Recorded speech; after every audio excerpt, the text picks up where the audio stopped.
ప్రియమైన ప్రేక్షకులకు ప్రభు అయిన యేసుక్రీస్తు వారి శ్రేష్టమైన శుభనామమున దేవుని వాక్యముతో మీ గృహాల్లోనికి వచ్చే ఈ అద్భుతమైన అవకాశాన్ని బట్టి నేను ప్రభువును స్తుతిస్తూ ఉన్నాను. నా ప్రియమైన సహోదరి సహోదరులారా, స్పందన ఆధ్యాత్మిక కార్యక్రమాలను మీరు క్రమంగా వీక్షిస్తూ ఉన్నారు. ఈ కార్యక్రమాల ద్వారా ఏ విధంగా మీరు దీవించబడుతున్నారో, ఆశీర్వదించబడుతున్నారో అనేక మంది ఫోన్ చేసి వారి విజ్ఞాపనలు, వారి ప్రార్థన అవసరం తెలియచేసి ప్రార్థన చేయించుకుంటూ ఉన్నారు. మీ అందరి కోసం ప్రభువు కృపాసనం వద్ద విజ్ఞాపన చేస్తూ ఉన్నామని మర్చిపోమాకండి. దేవుని బిడ్డలారా, మరోసారి నేను మీ జ్ఞాపకం చేస్తాను. యేసయ్య అనేక మందిని రక్షించాడు, అనేక మందిని స్వస్థపరిచాడు, అనేకమైన మేళ్లు చేశాడు. లేఖనంలో ఎక్కడే కానీ నేను నిన్ను బాగు చేశాను అనే మాట మనం చూడం. లేఖనంలో మనం గమనించే ఒక ప్రత్యేకమైన మాట ఏంటంటే, నీ విశ్వాసము నిన్ను రక్షించింది, నీ విశ్వాసము నిన్ను బాగు చేసింది. నేను మీకు చెప్పాలని ప్రయత్నం చేసే విషయం ఏంటంటే, నమ్మడం నీ వలనైతే నమ్మేవానికి సమస్తము సాధ్యమని దేవుని వాక్యము సెలవిస్తూ ఉన్నది. యేసయ్య ఏ సమస్యనైనా తీర్చివేయగలడు, అయితే నమ్మగలిగి ఉండాలి. నీవు నమ్మితే నీ విశ్వాస పరిమాణము చొప్పున దేవుడు నీ జీవితంలో అద్భుతాలు చేస్తాడు. నా జీవితంలో నేను అనుభవించాను కాబట్టి ఈరోజున మీకు చెప్పగలుగుతూ ఉన్నాను. యేసయ్యనందు విశ్వాసం ఉంచాను కాబట్టి రక్షింపబడ్డాను. యేసయ్యనందు విశ్వాసం ఉంచాను కాబట్టి జీవితంలో వచ్చే అతి భయంకరమైన సమస్యల్లో, కష్టాల్లో, నష్టాల్లో యేసుక్రీస్తు ప్రభునందు నేను ఉంచిన విశ్వాసం నన్ను కాపాడింది.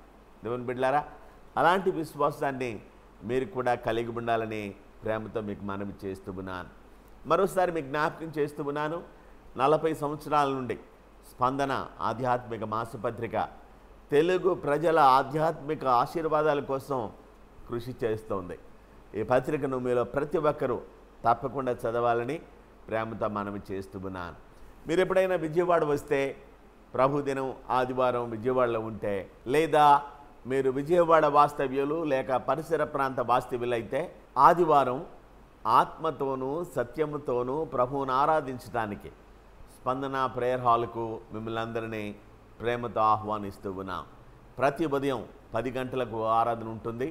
ప్రతి సాయంత్రం 7:30 గంటలకు రెండో ఆరాధన ఉంటుంది. అతి త్వరలో ఉదయం 8 గంటలకు ఇంగ్లీష్ ఆరాధన ప్రారంభించాలని ప్రార్థన చేస్తూ ఉన్నాం. అలాగే మధ్యాహ్నం 3 గంటలకు యూత్ మీటింగ్ ఉంటుంది. అలాగే ప్రతి శుక్రవారం ఉపవాస ప్రార్థన ఉంటుంది. నెలలో చివరి శుక్రవారం రాత్రంతా ప్రార్థనలో ఉంటాం. దేవుని బిడ్డలారా, మన సమస్యలన్నిటికీ ప్రార్థన పరిష్కారం.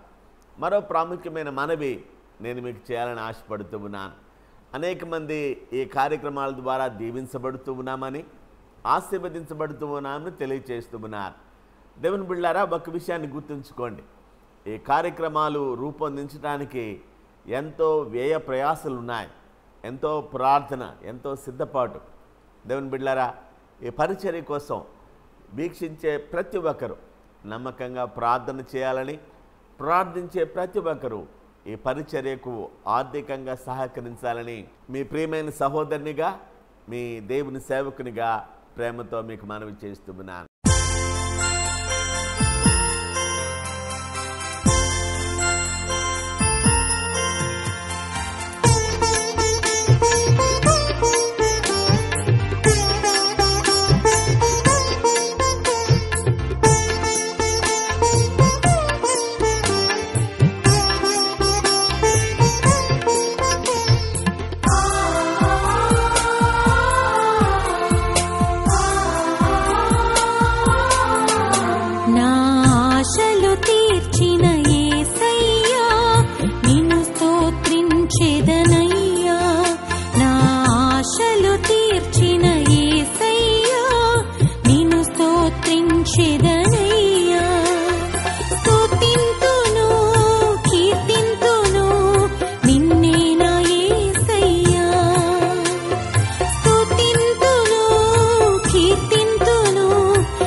బిడ్డలారా, మనము ప్రార్థన చేయడం మూలకంగా మనకు లభించే 7 విధాలైన ఆశీర్వాదాలను ఈ కార్యక్రమంలో మీతో కలిసి ధ్యానించాలని ఆశపడుతున్నాను. ప్రార్థన ప్రభావం మొత్తం ఈ ప్రసంగం అంతా ఒక సీడీలో కూడా ఉన్నది. ఒకవేళ ఆ సీడీ మీకు కావాలంటే ఈరోజే నాకు రాయండి, నేను మీకు పంపిస్తాను. ప్రార్థన ప్రభావం. ప్రార్థన ద్వారా మనము స్వీకరించే మొట్టమొదటి ఆశీర్వాదాన్ని గురించి ఈ రోజున మనము ధ్యానిద్దాం. దయచేసి మీ బైబిల్ గ్రంథాలు తీయండి. మొదటి యోహాను పత్రిక 1వ అధ్యాయం 9వ వచనం. మన పాపములను మనము ఒప్పుకొని ఎడల ఆయన నమ్మదగినవాడు, నీతిమంతుడు గనుక మనలను క్షమించి పవిత్రులనుగా చేయను.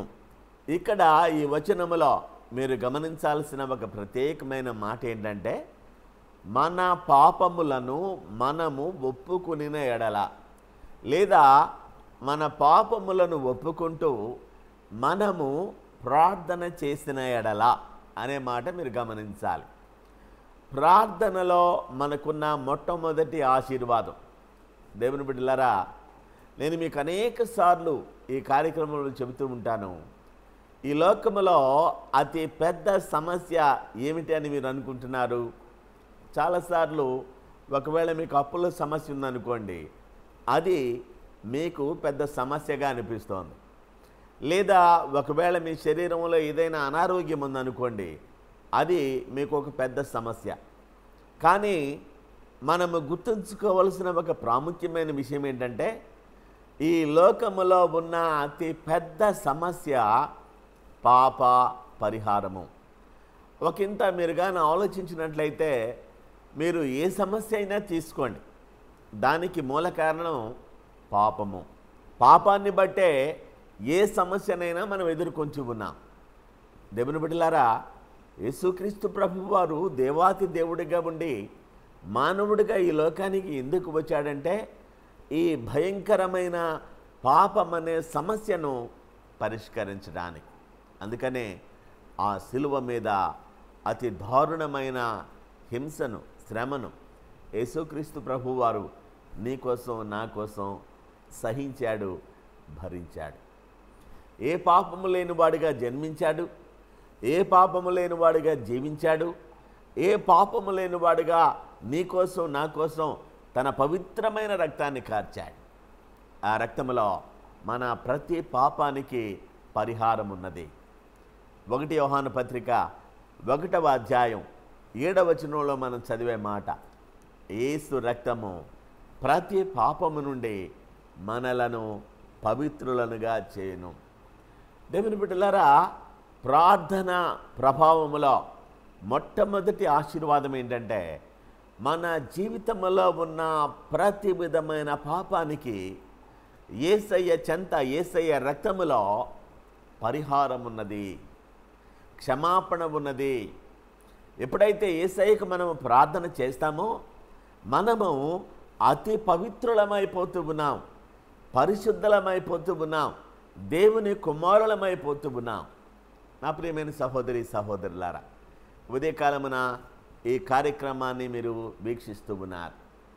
ఏదైనా పాపము ఉన్నది అని మీ మనస్సాక్షి మీ మీద నేరారోపణ చేస్తూ ఉంటే ఇప్పుడే పశ్చాత్తాపంతో యేసయ్యా నా పాపాలు పరిహరించు నాయనా అని అడుగు.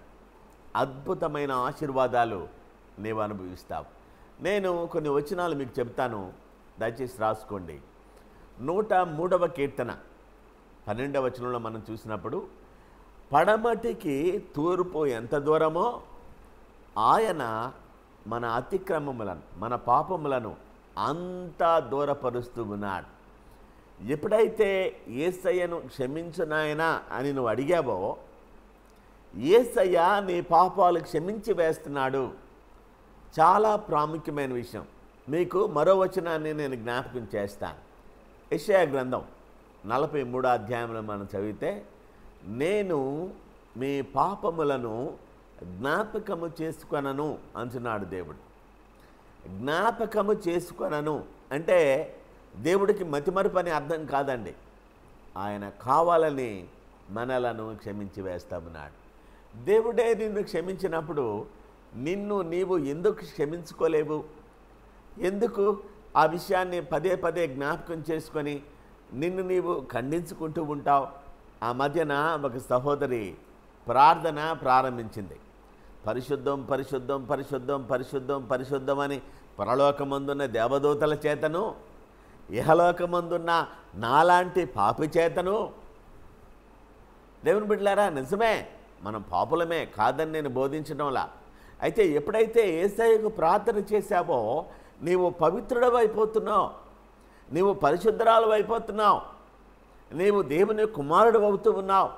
మొదటి పేతురు పత్రికలో మనము చదివే ప్రకారం ఆశీర్వాదానికి వారసులమైపోతూ ఉన్నాం. మనము ఇంకా పాపాత్ములము కాదు, పాపము పోయింది. దేవుని బిడ్డలారా, దేవుని వాక్యములో మనం చదివినప్పుడు దేవుడు అంటున్నాడు, యెషయా గ్రంథం 38వ అధ్యాయంలో, నీ పాపములన్నిటినీ నా వీపు వెనుక తట్టు వేసి ఉన్నాను అంటున్నాడు. యెషయా గ్రంథం 44వ అధ్యాయంలో, మంచు విడిపోవునట్లుగా, మబ్బు తొలగిపోవునట్లుగా వాటిని నేను తుడిచివేస్తున్నాను, క్షమిస్తున్నాను అంటున్నాడు. మీకా గ్రంథం 7వ అధ్యాయం 19వ వచనంలో, సముద్ర అగాధములో పడవేస్తాను అంటున్నాడు. కొంతమందికి భలే డౌట్ వస్తుందండి. ఆర్ఆర్కే మూర్తి గారు జీవించి ఉన్న రోజుల్లో చదువుకున్న ఒక అబ్బాయి ఆర్ఆర్కే మూర్తి గారి దగ్గరికి వచ్చాడు. ఏమండి, దేవుడు మన పాపాలన్నీ సముద్ర అగాధంలో పడేస్తానన్నాడు కదా, ఈ రోజున సైన్స్ బాగా పెరిగిపోయింది, మానవుడు సముద్ర అగాధంలో ఉన్నాయి కూడా చేస్తున్నాడు కదా, అంటే మన పాపాలు కూడా ఎప్పుడో వస్తాయి, బయటకు వస్తాయనే కదా అర్థం. ఎప్పుడైతే యేసయ్య నమ్ముకున్నావో నీ పాపాలన్నీ పరిహరించబడ్డాయి. దైవజనులు ఆర్ఆర్కే గారు అన్నారు, అయ్యా ఏం చదువుకున్నావు నువ్వు అన్నాడు. ఎంఏ చదువుకున్నానండి అన్నాడు. ఆర్ఆర్కే గారు అన్నారు, ఎంఏ చదివి కూడా దేవుని వాక్యాన్ని నువ్వు నమ్మలేదంటే నీ మైండ్ ఆబ్సెంట్. దేవుని బిడ్డలారా, మాట అర్థం చేసుకుంటున్నారా? యేసయ్యను నమ్మకుండా నీవు బిఏ చదివితే బ్రెయిన్ ఆబ్సెంట్. యేసయ్యను నమ్ముకోకుండా నువ్వు ఎంబీఏ చదివి లేనిపోని ప్రశ్నలు పెట్టుకున్నావు అనుకో మనసులో, దేవుని గురించి బైబిల్ గురించి, నీ మైండు ప్లస్ బ్రెయిన్ రెండూ ఆబ్సెంట్. దేవుని వాక్యాన్ని మనం అక్షరాల విశ్వసించాలండి, అనుమానించకూడదు. ప్రకటన గ్రంథం 21వ అధ్యాయంలో చదివితే సముద్రము ఇకను లేదు. దేవుని బిడ్డలారా, నా మాటలు ముగిస్తూ ఉన్నాను. ప్రార్థనా ప్రభావం మొట్టమొదటి ఆశీర్వాదం ఏంటంటే అద్భుతమైన క్షమాపణ యేసయ్య దగ్గర మనకున్నది. మనము పవిత్రులమైపోతూ ఉన్నాం, దేవుని బిడ్డలమవుతూ ఉన్నాం, దేవునికి వారసులమవుతూ ఉన్నాం, ఆశీర్వాదానికి వారసులమవుతూ ఉన్నాం. రెండవ ఆశీర్వాదాన్ని గురించి మనం ధ్యానిద్దాం. ఫిలిప్పీలకు రాసిన పత్రిక 4వ అధ్యాయం 4వ వచనం నుండి 7వ వచనం వరకు, ఎల్లప్పుడూ ప్రభువునందు ఆనందించుడి, మరలా చెప్పుదును ఆనందించుడి, మీ సహనమును సకల జనులకు తెలియబడనీయుడి, ప్రభువు సమీపముగా ఉన్నాడు, దేనిని గూర్చియో చింతపడకుడు గాని ప్రతి విషయములోను ప్రార్థన విజ్ఞాపనముల చేత కృతజ్ఞతాపూర్వకముగా మీ విన్నపములు దేవునికి తెలియచేయుడి. అప్పుడు సమస్త జ్ఞానమునకు మించిన దేవుని సమాధానము యేసుక్రీస్తు వలన మీ హృదయములకును మీ తలంపులకును కావలియుండును. చదువుకున్న వాక్య భాగాన్ని దేవుడు మన వెనికిడిలో దీవించి ఆశీర్వదించునుగాక. దేవుని బిడ్డలరా, ఈ మాటలు మనకు చాలా పరిచయమైన మాటలు. యవన బిడ్డలకైతే rejoice in the Lord always అనే ఒక పాట ఉంది. అనేక సార్లు ఆ పాటను మనం పాడుకుంటాం, అనేక సార్లు ఈ వాక్య భాగాన్ని మనం చదువుకున్నాం, అనేక సార్లు విన్నాము, ప్రసంగాలు సందేశాలు కూడా విన్నాం. నేను ప్రాముఖ్యమైన ప్రశ్న మిమ్మల్ని అడగనివ్వండి. ప్రభువునందు ఎల్లప్పుడూ ఆనందించుడి అని చదివే మీరు వాస్తవంగా మీ గుండెల మీద చేసుకొని చెప్పండి, ఎల్లప్పుడూ ప్రభువునందు ఆనందించేవారుగా ఉన్నారా? ప్రాముఖ్యమైన ప్రశ్న. నేను మీరు అర్థం చేసుకోవాలనే ప్రయత్నం చేస్తున్న ఒక విషయం ఏంటంటే, చాలాసార్లు దేవుని వాక్యాన్ని మనం చదువుతాం కానీ ఆ వాక్యాన్ని అనుభవించాం. దేవుని బిడ్డలారా, వాక్యాన్ని మనము కానీ అనుభవిస్తే అద్భుతమైన ఆశీర్వాదాలు, ప్రభువునందు ఆనందించే ఒక మంచి లక్షణాన్ని కలిగి ఉందాం. చాలాసార్లు మనకు కొన్ని ప్రణాళికలు ఉంటాయి, మనకు కొన్ని ప్లాన్స్ ఉంటాయి. ఆ ప్లాన్స్ ప్రకారం అన్నీ జరిగితే సంతోషిస్తాం, ఆనందిస్తాం, లేదంటే విచారిస్తాం. కొంతమంది ఆనందం ఎలా ఉంటుందో చెప్పమంటారా? వాళ్ళ పిల్లలు మాత్రం ఫస్ట్ క్లాస్లో పాస్ కావాలి, పక్కింటోళ్ళ పిల్లలు మాత్రం తప్పిపోవాలి, ఫెయిల్ అయిపోవాలి, అప్పుడు వాళ్ళకి ఆనందం. అది శాడిస్ట్ ఆనందం అంటారు, అది వేరే విషయం అనుకోండి. ఇక్కడ ఇంగ్లీష్లో ఉన్న 2 మాటలు నేను మీకు జ్ఞాపకం చేస్తాను. హ్యాపీ అనే ఒక మాట ఉంది, తెలుగులో సంతోషం అంటాం. అలాగే ఇంగ్లీష్లో జాయ్ అనే ఒక మాట ఉంది, తెలుగులో ఆనందం అంటాం. ఈ హ్యాపీ అనే మాట ఉన్నది చూశారు, ఇట్ డిపెండ్స్ ఆన్ హ్యాపెనింగ్స్, జరిగే పరిస్థితుల మీద ఆధారపడి ఉంటుంది. ఉదాహరణకి నీవు ఒక వ్యాపారం ప్రారంభించావు, ఆ వ్యాపారంలో లాభం వస్తే నీకు సంతోషం. కానీ జాయ్ అనే మాట ఉన్నది చూశారు, ఆనందము అనే మాట ఉన్నది చూశారు. ఇది పరిస్థితుల మీద ఆధారపడి ఉండే ఆనందం కాదు. ఉదాహరణకు హబక్కూకు భక్తుని అనుభవాన్ని మీరు గమనించండి. ఆ భక్తుడు ఏమంటాడు? హబక్కూకు గ్రంథం 3వ అధ్యాయం 17వ వచనంలో ఆ భక్తుని అనుభవాన్ని ఒకసారి మీరు గమనించండి. అంజూరపు చెట్లు పూయకుండినా, ద్రాక్ష చెట్లు ఫలింపకపోయినా, ఒలీవ చెట్లు కాపులేకయుండినా, చేనిలోని పైరు పంటకు రాకపోయినా, గొర్రెలు దొడ్డిలో లేకపోయినా, సాలలో పశువులు లేకపోయినా, నేను యెహోవా యందు ఆనందించెదను. ప్రైజ్ ది లార్డ్, హల్లెలూయా, దేవునికి స్తోత్రం. యెహోవా యందు ఆనందించెదను. దేనిని బట్టి? చూడండి, దేవుని వాక్యంలో మనం చదివే మాట, నా రక్షణకర్త అయిన నా దేవుని యందు నేను సంతోషించెదను. ప్రభువగు యెహోవాయే నాకు బలము. నా రక్షణకర్త అయిన యెహోవాను బట్టి నేను సంతోషిస్తాను. దేవుని బిడ్డలారా, ఎల్లప్పుడూ ప్రభువునందు ఆనందించే ఒక శ్రేష్టమైన ఆధ్యాత్మిక లక్షణాన్ని మీ జీవితాల్లో మీరు కలిగి ఉండండి. ఆ తరువాత మాటలను మనం గమనిస్తే దేవుని వాక్యములో, దేనిని గురించి చింతపడకండి, ప్రతి విషయములో కృతజ్ఞతాపూర్వకముగా మీ విన్నపములు దేవునికి తెలియచేయండి. అప్పుడు సమస్త జ్ఞానమునకు మించిన దేవుని సమాధానము. నా అంశం ప్రార్థన ప్రభావములో ఉన్న 2వ ఆశీర్వాదం ఏంటంటే, దేవుని సమాధానము మన హృదయములకు, మన తలంపులకు కావలి ఉంటుంది. దేవుని బిడ్డలారా, ఈ మాటలు మీరు చాలా జాగ్రత్తగా గమనించాలి. దేవుని సమాధానము నీ హృదయమును ఎల్లప్పుడూ కాపాడుతూ ఉండాలి. నీ హృదయములో దేవుని సంతోషము, దేవుని సమాధానము, దేవుని ఆనందము ఎల్లప్పుడూ వెల్లివిరుస్తూ ఉండాలి. నీ ఇంట్లో ఒక గొప్ప సమస్య ఉండొచ్చు, నీకు ఒక అప్పుల బాధ ఉండొచ్చు, నీకు అనారోగ్యం ఉండొచ్చు, కానీ యెహోవా యందలి ఆనందము నీ హృదయములో నుండి ఉప్పొంగుతూ ఉండాలి. దేవుని బిడ్డలారా, పరిస్థితులు ఏమైనా సరే దేవుని సమాధానము మనకు తోడుగా ఉంటుంది. మనము ప్రార్థించే వాళ్ళముగా ఉన్నప్పుడు, కృతజ్ఞతాపూర్వకముగా మన విన్నపములు, మన ప్రార్థనలు దేవునికి తెలియచేసినప్పుడు, దేవుని సమాధానము. నా ప్రియమైన సహోదరి సహోదరులారా, ప్రార్థనా ప్రభావములో రెండో ఆశీర్వాదం మనకున్నది ఏంటంటే దేవుని సమాధానము మన హృదయాలను పరిపాలిస్తూ ఉంటుంది. దేవుని సమాధానము, దేవుని శాంతి మనను విడవకుండా వెన్నంటి ఉంటుంది. మీరు అనుకుంటున్నారా నాకేం సమస్యలు లేవని? మీలో కొంతమందికి ఉన్న సమస్యల కంటే ఎక్కువ సమస్యలు నాకున్నాయి. దేవుని బిడ్డలారా, ఒక మాట చెబుతాను, బాగా గుర్తుంచుకోండి. నా సమస్యల వైపు నేను ఎప్పుడూ చూడనండి. నా సమస్యలను పరిష్కరించగలిగిన నా యేసయ్య వైపే నా దృష్టి అంతా.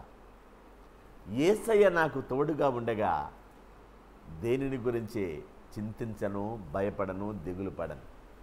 అందుకనే ఆ మధ్యన పాట ఒకటి రాసుకున్నాను. ప్రభు యేసే నా ప్రియ కాపరి, లేమి లేదు, భయము లేదు, లేశమైన లేనే లేదు.